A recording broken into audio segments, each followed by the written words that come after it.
rồi những bay khai lại toàn rong không ngoài quá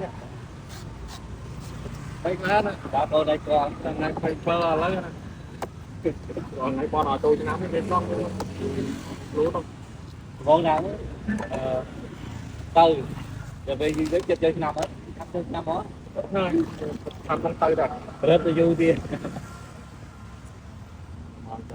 nào cái môi đột của anh coi nha đang làm hạt tròn rồi mà tròn đó còn chỉ kia này nó là về miền Bắc ha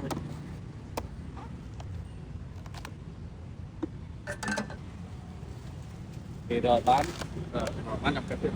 tiền